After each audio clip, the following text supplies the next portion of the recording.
Hello, I'm Teacher Robin. Welcome to another live streaming class. If this is your first time with us, let me explain first how the classes work. Today our topic is reading skills and reading exams. If you have a question during the class, then write your question in the comments and I'll answer it at the end of the class.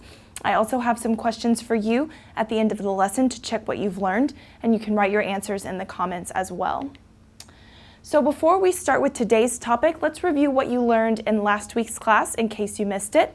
Last week, Teacher Dell was with you and she taught you about English at the supermarket. So the different vocabulary you might need to go shopping at the supermarket in a foreign country or in an English-speaking country, the different sections of the supermarket, and the different packaging vocabulary. So if you missed that class and you want to watch it again, then go to the video section of our Facebook page, and there you can find all of the previous classes. So you can watch them again, you can take notes, you can share it on your own Facebook page, or you can tag someone you think might want to watch the video. Okay, so I see some people are already joining us. Raphael says hi. Thanks, Raphael, for joining. Okay, I hope that this class is useful for you. So let's start by talking about reading. So many of you ask, how can I improve my reading skills and how can I improve my score, let's say, on a reading exam or on the reading section of an official exam? So let's talk about that, okay? How can you improve your reading skills?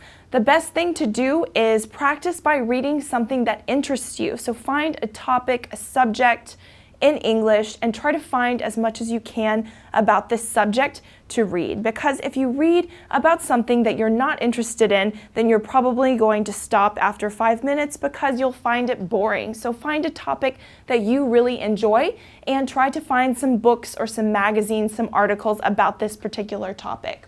Okay? Read a little bit every day. That goes not just for reading, but speaking, listening. Try to make that practice part of your everyday routine. So if you read a little bit every day, even if it's just a short article or one chapter in a book, this will improve because you'll be consistent in your practice. Okay, keep a notebook of new vocabulary words. So as you're reading along, if you find an expression or a word that you don't know, write it down, and then later on you can look it up in the dictionary or you can ask your teacher to explain it to you a little bit better. Okay, I recommend reading just below your level, and by that I mean don't choose something that's going to be so complicated for you that you're not going to enjoy it and you're not going to understand anything. So if you are at an intermediate level, let's say, then choose a book that's maybe adequate for a lower intermediate student. Then if you feel that that book is very easy, then you can find something a little bit more challenging. But don't set your expectations so high that you're going to feel frustrated, okay? And read out loud to practice your pronunciation. So if you're sitting at home by yourself, read that paragraph out loud and try to pronounce those words. Okay, we have a few more people joining us. Today, Ale, Moises, and Carlos have joined, and Axel says hi from Colombia. Okay, great. So I see we have many people joining from different countries, so that's nice to see. Okay, a few more reading tips. If you're reading a book and you want to keep track of the story, you could make a timeline or a chart of the book for clarity. So maybe if the book takes place throughout many years, or you want to keep track of the characters, who is who, you could do like a family tree, or you could make a chart with the characters' names and a short description. That way you kind of remind yourself when you start reading what was happening and when and who these characters are, and you don't get confused. Okay? If you have a local library close to you, then you can visit the foreign languages section. So most libraries will have at least some books available in English. So go check out your local library and see what they have available, or maybe ask if they could maybe get some more books in English for you to read. One website that I really like to use is called Goodreads. This is almost like a Facebook profile, but for readers. So you make a profile and you can share with your friends the books that you're reading, the books that you've read. You can write recommendations and you can see what Goodreads recommends for you according to other books that you've read. So it's a really great way to keep track of books that you want to read, books that you've already read, and to share with your friends and with the community there. So that's really cool. Okay, I see Ilya says hello from Colombia. Okay, and Nicelia has joined from the Dominican Republic. Wonderful. Okay. Now let's talk about reading exams, okay? So we've been talking about reading in general, how to improve your reading skills. So what do we need to do specifically if we're going to take an exam that has a reading section? Okay, the best thing to do, find out the format of the exam. So find out how many questions there are, how long the section is, what kind of text you're going to be asked to read and answer questions to. And the best way to prepare for these official exams is read a variety of texts, okay? So it could be news articles, fiction, biographies, or blogs. Try to read as much as possible. Then you become familiar with different writing styles, different language, different vocabulary, and then whatever text it is that you have to read on the exam will be a little bit easier for you. So now we're going to go through some reading recommendations, and then I'm going to take you through the different reading sections of official exams. Okay, so some reading recommendations.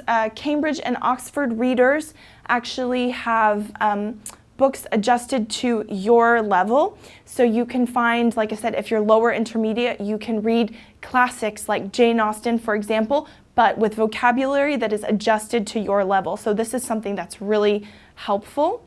Okay, Project Gutenberg is a website, a database that has thousands and thousands of books that are there. You can go and you can search for a book that you might want to read online for free. Okay, read classics, so find a version adapted to your level through one of these publishers that I've said before, Cambridge or Oxford. You can even, if you're just starting out reading in English, you could try reading children's books, and then these are a really great way to get started, and then you can progress as you start to understand more.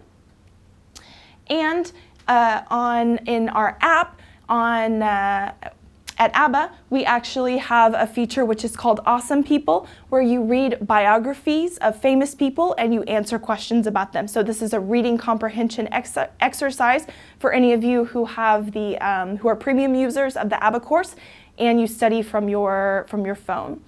Okay, Mauro and Lula say hi, and Juan has asked for some advice to learn English. Okay, very good. So hopefully this is specific to reading, but hopefully this is helpful to you. So now let's talk about reading exams. Okay, we're going to start by going through the different kinds of language exams that you might want to take. The academic English exams are the IELTS or the TOEFL. The business English language exams are the BULATS or the TOEIC, and then we have the more general English language exams, which are the FCE, the first certificate, the advanced, and the proficiency. Okay, so these are all the possible kinds of official exams that you might want to take, and we're going to focus just on the reading section. Okay, so for example, let's look at the academic exams. The TOEFL reading section lasts between 60 and 80 minutes. And you'll be asked to read 3 or 4 passages from academic texts, and then you have to answer questions based on those passages, okay? The IELTS is a little bit shorter, 60 minutes, and you'll have some short text as well as some longer text, and then you have to answer 40 questions. So those questions could be multiple choice, matching information, or writing short answers, okay? So a little bit different kind of questions you'll be asked between the TOEFL and the IELTS. Now let's look at the business exams. Okay, so in the BULATS exam, it's 60 minutes, and this is included as part of the listening section. So these two sections, listening and reading, go together. Okay, it's an adaptive test, which means that there are no fixed number of questions. The questions change according to how you answer them. So if you answer many of the questions wrong, then the section will be shorter. If you continue answering correctly, then the exam will get longer. Okay, and the questions are based on different text, about 250 words. These will be multiple choice, gap sentences, or reading, for example. And then the TOEIC is slightly longer, 75 minutes. You'll have some incomplete sentences, error recognition, or comprehension, and you have 100 questions based on a range of readings. So a little bit different there. Okay, and now let's look at the General English Language Test, specifically the first certificate. This is about 75 minutes. It's divided into 7 parts, which are made up of different types of text like fiction, newspapers, and magazines, with different kinds of questions, multiple choice, open, close, which means you fill in a short answer or you have to fill in a missing sentence or things like that. Okay. Nicelia has asked when I'm going to the Dominican Republic because there are nice beaches there. That's very nice, and that sounds really wonderful right now. I would love to go on vacation. Okay, thank you, Nicelia, for watching. It's nice to hear from you again. Now let's look at some study tips in general for reading exams. So Nicelia, are you preparing for an English exam? If so, tell me in the comments, okay? So before you take your reading, the reading portion of your exam, practice using sample tests. So again, you can find them online, or you can purchase a book with exams.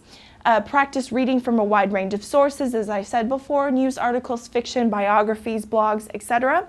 And you want to make sure, write summaries, keep a word list, okay? So this is a good thing to do to practice making sure that you understand what you've just read, so you can read an article and then write a summary, a short summary of what you've learned, okay? And the day of the exam, it's important to understand what you're being asked. So make sure you read the question, you understand all of the, what you're being asked, understand the questions. Don't deviate. This means don't get distracted, okay? So try to just focus on what you're doing and don't think about anything else. Just focus on the reading, okay? We have a tip from Antonio. He says a good way is to read slowly and then reread the sentence a few times. Yeah, that's perfect, because maybe the first time you read a sentence you didn't quite understand, or maybe you didn't understand the meaning. So read it again slowly, and that way you'll make sure you understand. One important thing to note is that in a reading exam, you may not understand every word, but don't panic. That doesn't mean that you can't answer the question correctly or you can't understand the overall meaning. So if there's one word or one phrase that you don't quite understand, don't assume that you're not going to get the question right, okay? Just do the best you can, try to get the overall meaning, and maybe you will still be successful, okay? And it's important to check your spelling and proofread your answers, because you don't want to have a lot of mistakes in your written test answers. So make sure you double check that before you turn it in. Okay, so this was just an overview of reading tips and reading exams, but now I'm going to ask you some questions and you can write your answers in the comments. So my first question is, what do you do to improve your reading skills? So like we heard from Antonio, he reads multiple times so that he makes sure he understands the meaning. So what do you do? What tips would you give to someone, or what has worked for you to improve your reading skills? Okay, second, do you read in English? And what's the last book or article or magazine that you read? What do you recommend? Okay. So as you are answering those questions, let me tell you more about our course at ABBA. We have a complete course from beginners to business level featuring 144 units.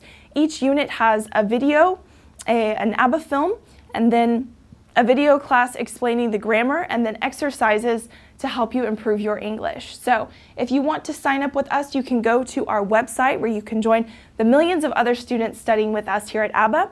You can sign up first as a free student and have access to all of the video classes as well as the first unit of each level. And then if you decide to go premium, you'll have access to all of the course content, and you'll be assigned a teacher like me who you can write to anytime you have a question. If you do study with our course, you will be able to study from your smartphone, from your tablet, from your PC or your Mac, and your progress is saved on all of those devices. So it's a really flexible way to study anywhere and anytime. In addition to our course, we have many other resources for you to practice your English. If you want to improve your reading skills, a great way is to check out our ABBA journal, because here we have articles about grammar, culture, English for business, English for travel. So this is a really good way to practice your reading and also to learn grammar or to learn new vocabulary. Okay, and we also have many social channels like Facebook, which you're participating in right now. So you can always watch our weekly live streaming classes and participate in the comments. And we also have a Twitter page and a YouTube channel. So there's lots and lots of content for you to help you improve your English. Okay, so now let's see who's joining us and what questions or comments do you have about reading. Okay, I see Ki Katuk, sorry if I said that wrong, says she needs to practice more. Okay, so obviously practice makes perfect. If you try to do a little bit every day, then you'll see some improvement quickly. So what I personally do, I love to read. And I like to read on my way to work. I have a Kindle and I try to take advantage of my time on the metro or the bus, and I use that as my reading time. So maybe you can do something similar. Just do a little bit every day, and every little bit helps. Okay? Edward, this is really great advice. He says, don't translate word by word, but understand the whole sentence.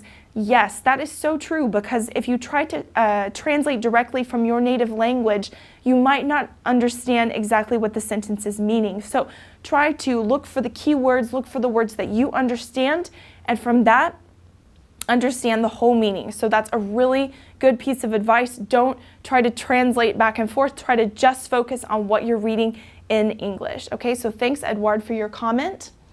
Okay, let me tell you about next class. Teacher Dell is going to be with you, and she is going to teach you about pharmacy and urgent medical care. So imagine if you are ever traveling in the UK, the US, or any other foreign country, you might need to get some medicine, you might need to buy something at the pharmacy, or you might actually need to go to the doctor. So she's going to tell you how to do this. She's going to give you all the useful vocabulary so that you can do that in English. So stay tuned next week for this class. Remember, you can also turn on your notifications to get a message anytime we are live streaming. Okay, so I'm going to check if anyone else is written in the comments. If not, then I encourage you to keep writing. Please feel free. I'll check your comments throughout the day.